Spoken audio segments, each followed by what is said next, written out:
Last week we discovered and went over why Disneyland Paris will eventually build a third theme park, and where it will be located. While that's a complicated situation, many people already knew about it, especially fans. What most people don't know though, is that just some years ago, Disney was one of the candidates to host the 2025 World's Expo in that same site where the theme park is to be built. So today, let's go over Disney's cancelled World's Expo, the plan, and how it would temporarily and permanently transform Disneyland Paris. Right now.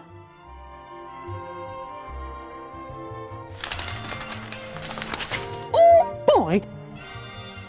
Before we begin, if you enjoy my content and this video, make sure to leave a like and consider subscribing as I upload weekly videos on theme parks from the past to the future. If you want to go the extra mile, consider becoming a channel member. You can find me over at Twitter, Instagram, Blue Sky, and in our Discord community where I'm most active. Links are in the description. That said, let's jump in. France and World's Fairs have a very long history. The French Industrial Exposition of 1844 held in Paris was very important in making France the center for World Expos. But the first World Expo like we know today was held in London, called the Great Exhibition in 1851. It influenced the development of many aspects of society, including art and design education, international trade and relations, and tourism. This expo was a precedent for the many international exhibitions that have continued to be held to the present time. The International Bureau of Expositions in Paris serves as the planning body behind international exhibitions. The Paris Universal Exposition of 1889 is one of the most widely acclaimed in the history of expos, which brought to Paris the infamous Eiffel Tower, its main attraction. The fair showcased the achievements of France, with 30 more countries officially participating in the fair, and more than 32 million people visited the exposition, making it one of the most important in history. Disney also has some history with World's Fairs, because the 1964 and 65 New York's World's Fair was one of the biggest ever made, and none other than Walt Disney would help it make a reality. While it didn't have the support of the Bureau of International Expositions, companies were the biggest participants, with General Electric, Ford, General Motors, IBM, Pepsi-Cola, Bell, and many others. These companies had to find a way of bringing people into their attractions in the fair, and what better way than to call in Walt Disney's Wed Enterprises that had developed Disneyland to build some brand new attractions. Disney saw it as an amazing deal because he could develop new technologies and attractions that he could then transport to his park in California, all the while using other companies' money. For the fair, Disney oversaw the creation of several beloved attractions. The Ford Motor Company Pavilion featured the Magic Skyway ride, in which guests board a Ford car through time featuring cavemen and dinosaurs all the way into a futuristic city. General Electric's main attraction was a Carousel of Progress, while guests accompany a family through time and how progress has made our lives easier, which is now in Disney World. The state of Illinois paid the development of Great Moments with Mr. Lincoln, now present in Disneyland, and Pepsi, in collaboration with UNICEF, paid for the world-famous It's a Small World, the original still present in Disneyland to this day, but has been brought to many of the Disney parks around the world. Before going into the proposal for the 2025 World's Expo, it's important to remember Epcot.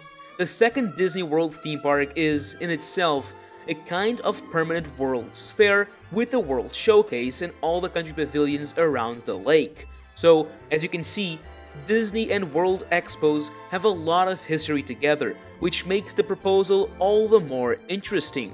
So, what's there to know about France's Disneyland Paris proposal? Well, back in 2017, Val d'Europe, where the resort is located, was one of the final site candidates to host a World Expo 2025.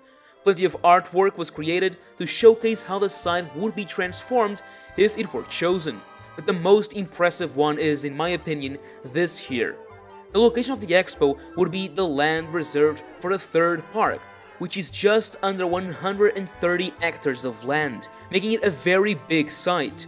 The icon of the expo would most certainly be a huge Earth globe, very reminiscent of Epcot's own Spaceship Earth, though this one wouldn't have a ride inside. But it wouldn't be the only similarities with the theme park, since new technologies are a part of these expos. So, in a way, Disneyland Paris would have a temporary Epcot. The price tag would come in heavy at around 3.5 billion euro total for the exposition, where just 1 billion to have been spent on the globe centerpiece, the heart of the global village with 127 meters in diameter. The goal would be to encourage the visitors to journey the planet while discovering territories and cultures. Anyone, anywhere, would be able to post and share data with the visitors inside the globe, truly connecting that smaller world with the real world. Around it, a village reconnects with the values of hospitality, covering 30 acres. Every country would be treated equally, each with 500 square meter modules that would be able to change, evolve, and adapt to the event of the Expo. Areas such as auditoriums, screening rooms, and others would be at the disposal of each country for specific events. Around the village, 20 hectares were to be used as the garden to welcome everyone that arrives at the Expo. With the expected number of visitors being over 45 million people, transportation is one of the key elements to make it all work well. Thankfully, Disneyland Paris, that brings in 15 million guests into their two theme parks yearly, already has a TGV train station and an RER station. These would most likely have to suffer many changes and upgrades to be able to handle the amount of people needed. New walkways from the train stations to the Expo site were planned, which brings us to the next topic. How would this change the Disneyland Paris resort? One thing is to have the Olympics in the center of the city of Paris, but having a major event just in its doorstep would be a very different situation. Infrastructure would most likely receive many upgrades, such as a train station, but the connection from the center of the resort to the third park's location would also evolve quite a lot. Firstly, plans show that the waterways from Disney Village to Sequoia Lodge would be extended into the site, bringing the possibility of using boats, but also a new transportation hub at the top of the area would be built. New hotels also seem to be included in the plans, one just behind Sequoia Lodge, one around the lake, and some kind of development to the left of Newport Bay Club, which is very similar to the conference and hotel center that has been proposed for that location before.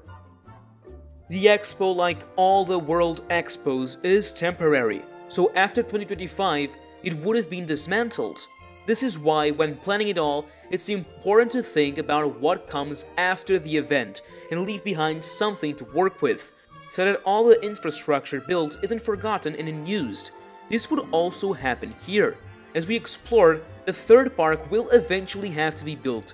Having all the site prepared with utilities, connections, and infrastructure would be extremely helpful in the future for the endeavor that the third gate will be. An upgraded train station, new walkways, waterways, and, who knows, monorail or skyliner connecting the heart of the resort to the site would all remain after, being one of the reasons behind how much of a good impact this would have on the Disneyland Paris resort. Then, we can't forget how incredible for Disney it would have been to have more than 45 million visitors come to its doorstep, using their station, shopping and dining in the village, staying in their hotels, and visiting their parks. In January 2018, France withdrew their proposal, and later that year, Osaka, Japan was chosen to host the 2025 World's Fair. This was reportedly due to the projected costs and possibly inflated estimated number of visitors, which led the then Prime Minister to cancel the project. I personally think that it's no coincidence that the studio's expansion was to be terminated by 2025, with the lake, Frozen, Avengers Campus, and Star Wars Land all open by then. The expansion and €2 billion investment by Disney was announced just 1 month after France withdrew the proposal. So I wonder, could the investment and expansion to the theme parks have been even greater if the World's Expo was to be hosted here? I guess we'll never truly know. That's it for this video. What do you think about the whole project and how it would make Disneyland Paris evolve? Let me know down below. And now, as always, thank you for watching, and that's a wrap.